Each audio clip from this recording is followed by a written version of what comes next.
Estamos a esta hora de la mañana con la secretaria general de Gobierno, Camila Vallejo. Ministra, ¿cómo está? Muy buenos días. Hola, muy buenos días, ¿cómo están? Muy bien, gracias, ministra. Bueno, quería partir consultándole con respecto al resultado obtenido ayer por el Gobierno luego de esta votación en la Cámara de Diputados. Se señalaba incluso desde antes que asumieran como Gobierno que esta era una reforma estructural clave, la base además para poder financiar su programa. Es tildado incluso y es considerado como la peor derrota del gobierno hasta este momento. ¿Lo consideran de esta manera? ¿Comparten este diagnóstico? ¿Qué es lo que analizan ya el día después de lo ocurrido ayer en el Congreso Nacional? Yo creo que hay que ponerlo en perspectiva. Esto no se trata solamente del gobierno, porque nosotros somos funcionarios públicos y estamos para servirle al país y poder cumplir con un programa que está pensado para la gente, no para el gobierno. Está pensado para aumentar las pensiones, para cortar los tiempos de las listas de espera, para poder financiar de mejor forma la atención primaria, ¿no? Para poder tener más comisarías, para poder tener las salas cuna universales, tanto para madres o para padres. Entonces, lo que ayer se rechazó fue la forma de financiar esas ayudas para la gente. Entonces, yo creo que al final el lenguaje de si esto es una derrota para el gobierno es un lenguaje de la élite política o de la prensa, pero lo más importante acá es que la gente no tiene hoy día los recursos para poder ver aumentada su pensión. Nosotros igual como gobierno vamos a buscar todas las fórmulas y es parte de la discusión que vamos a tener el día de hoy. Pero esto no se trata solamente del gobierno. Es evidente que, claro, quizá hay algunos que privilegian el ver derrotado al gobierno, hacer fracasar al gobierno en sus políticas públicas, en su programa, en su reforma, antes que poder aumentarle los recursos a las pensiones de la gente. Pero lo central finalmente no tiene que ver con esa disputa política de poder, tiene que ver con cómo nosotros garantizamos que las deudas pendientes con la ciudadanía se puedan ir cumpliendo. No olvidemos que además la reforma tributaria plantea, entre otras cosas, esta reforma tributaria recaudar 2,7 puntos del PIB a través de los que tienen más. O sea, nosotros hubiéramos pagado más impuestos, ministros de Estado, parlamentarios, el presidente de la República, o sea, todas las personas de alto ingreso hubiéramos pagado más impuestos con esta reforma. Por lo tanto, esto no tiene que ver con un costo para nosotros, muy por el contrario, ¿no? Tiene que ver con el costo para la gente. Y eso es lo principal que está sobre la mesa y lo que hizo ver el ministro Marcel. No puede ser que un gallito político, una animadversión en el Parlamento se traduzca en hipotecar las posibilidades de mejorar la calidad de vida de las personas. Por lo tanto, ahí está el centro de la discusión. Yo creo que entiendo y es evidente que esto es una reforma central para el gobierno, esto es algo que lamentamos profundamente como gobierno, pero no solo por una cuestión de si es un golpe o no para el Ejecutivo, ¿no? O para el Presidente de la República. Tiene que ver con lo que dejamos de hacer producto del rechazo de la idea de legislar. Porque esto no es solamente un tema del contenido, tiene que ver con que el Congreso Nacional, producto de esta diferencia de 2 votos, lamentablemente rechaza la posibilidad de discutir e incluso avanzar en mejoras a la propuesta tributaria que presentó el Ejecutivo. Ministra, buenos días. ¿Cuál es la autocrítica que hace el gobierno en este plano? Porque hoy día, por ejemplo, aparece el diputado Andrés Joanet de Amarillos diciendo que a él nadie lo llamó. Conmigo no conversó nadie. Dice, yo me leí la tributaria, me llegó un PowerPoint y naturalmente me leí el proyecto. En la reforma no vi ninguna parte temas de seguridad, que era lo que él esperaba. ¿Qué falló aquí? ¿Cuál es la autocrítica? ¿Falló la socialización o la conversación con los parlamentarios por parte del gobierno? ¿Y qué tan relevante fue el episodio también protagonizado por el ministro de Educación con la diputada Delgado? Porque ella termina también absteniéndose. Mira, nosotros nunca hemos tenido ningún impedimento de hacer una autocrítica en todo el periodo de nuestra gestión de gobierno, pero aquí tenemos que ser claros y evaluar los hechos, no solamente las declaraciones infundadas. Alguien podría decir que el gobierno no ha dialogado en la tramitación de la reforma tributaria. La verdad es que nadie puede sostener aquello.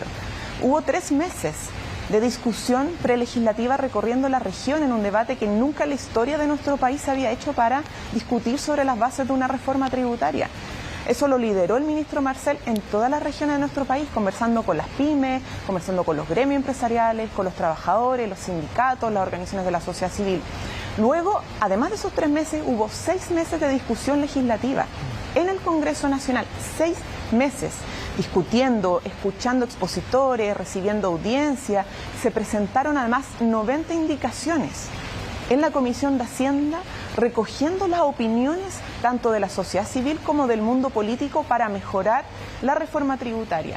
Y además de eso, incluso el gobierno manifestó, los distintos ministros, yo misma, la disposición a seguir mejorando la reforma tributaria, pero resguardando 2 principios, que es que los que tienen más paguen más y que podamos, obviamente, a través de esa justicia tributaria, recaudar los recursos que necesitamos para financiar pensiones, salud, seguridad, cuidados, etcétera, etcétera.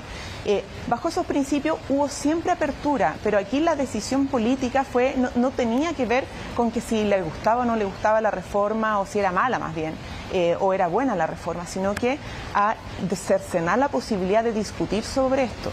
Y el factor, yo creo, y esto es un juicio también que hay que analizar con mayor profundidad, pero la irrupción del expresidente Sebastián Piñera para alinear a la derecha en el rechazo a aumentarle los impuestos a las personas que más tienen, yo creo que también fue decisivo.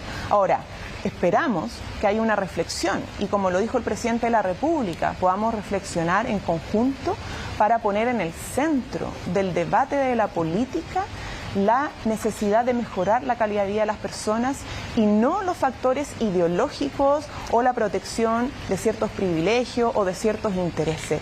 La reforma tributaria además ha dicho muchas cosas de ella, pero lo importante es leerla, ¿no? Y no quedarnos con los titulares o las consignas. Si los parlamentarios realmente la leyeron, podrán haberse dado cuenta que tenía incentivos para la inversión, podían darse cuenta que tenía apoyo a las pymes para que no se aplicara un factor de ajuste este año y le aumenta. Si es que esta reforma, bueno, no se aprobó, ¿no? Pero lo que va a pasar este año es que aumente los impuestos a las pymes. Ministra. Producto de la no aprobación de la reforma tributaria, entre otras cosas. Entonces, para cerrar este punto, quien haya leído la reforma tributaria podrá haberse dado cuenta que contó con diálogo, que estaba pensada la inversión, en generar justicia y recaudar lo necesario para financiar los compromisos ante el pueblo de Chile para mejorar su calidad de vida. Ministra, pensando ahora en lo que viene, el ministro Marcel dijo ayer que el aumento de la PGU, por ejemplo, a 250.000 pesos no tiene financiamiento, dice que es una mala noticia para las pymes, para la clase media. ¿Cuál es el plan B ahora del gobierno? Este proyecto va a ser presentado, por ejemplo, se va a insistir en el Senado. El senador Walker dice que tal vez ellos tienen la disposición de que sean invitados por el gobierno para lograr un acuerdo.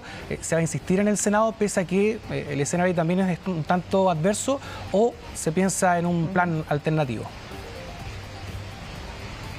Bueno, obviamente el día de hoy tenemos reunión, de hecho un rato más, del comité político, luego el comité político ampliado con los partidos para evaluar los caminos a seguir.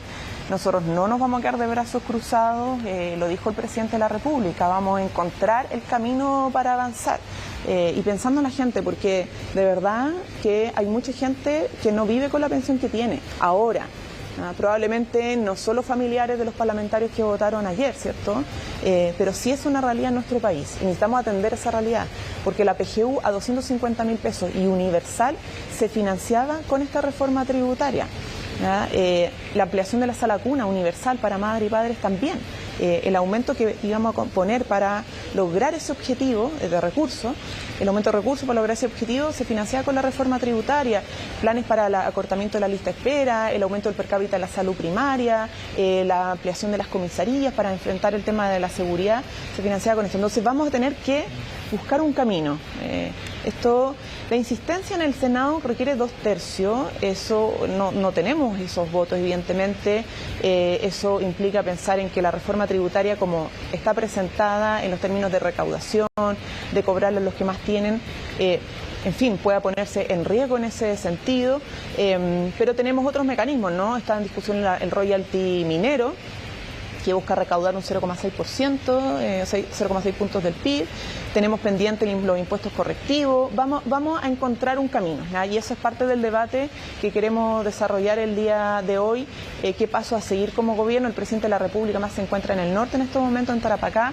Tenemos que sostener una conversación también con él, pero mientras tanto quiero dar la tranquilidad y la confianza a la ciudadanía de que este gobierno no va a dejar no los va a dejar solos, ¿ya? Y que vamos a encontrar una fórmula para poder cumplirle a las mujeres, a los pensionados, a los trabajadores, a quienes atienden en la salud pública, a las personas que se sientan inseguras en las calles, para poder justamente traspasar más recursos a las fuerzas policiales y aumentar obviamente las capacidades de despliegue, y todo eso vamos a seguir poniéndolo sobre la mesa para poder avanzar como gobierno. Así que transmitir esa tranquilidad también.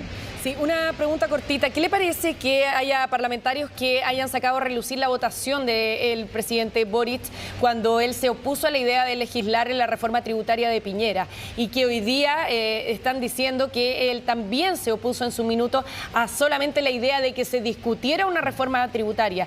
¿Qué le parece esa pasada de cuenta? Y si esta crisis con la reforma tributaria o este golpe que ha recibido el gobierno pudiera generar eventuales cambios o nuevos cambios de gabinete dentro del cambio que se va a hacer mañana. Ajuste mayor.